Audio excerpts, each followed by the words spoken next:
आइए चलते हैं अपने नेक्स्ट क्वेश्चन जो कि 13.9 है। What is meant by electric field and electric field intensity. इस चैप्टर पढ़ते वक्त हमने इलेक्ट्रिक फील्ड और इलेक्ट्रिक फील्ड इंटेंसिटी को दो टॉपिक्स बना के देखा।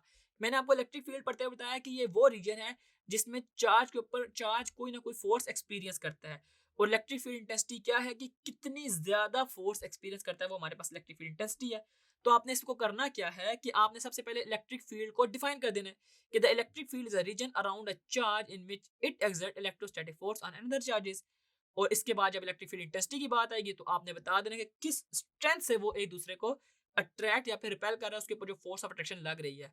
यानी कि जो इलेक्ट्रिक फील्ड इंटेंसिटी होगी ना, वो फोर्स पर यूनिट चार्ज होगी। तो यूं आपने इस क्वेश्चन को एक्सप्लेन करना है कि पहले इलेक्ट्रिक फील्ड डेफिनेशन लिखनी है और एक छोटी सी डायग्राम है जो आप देख रहे हैं ये बना दें, और इसके बाद आपने इलेक्ट्रिक फील्ड इंटेंसिटी को डिफाइन करना है और इसका जो मैथमेटिकल फार्मूला है E is equal to F over q naught वो भी आप लिख दें, तो ये क्वेश्चन कंप्लीट हो जाएगा।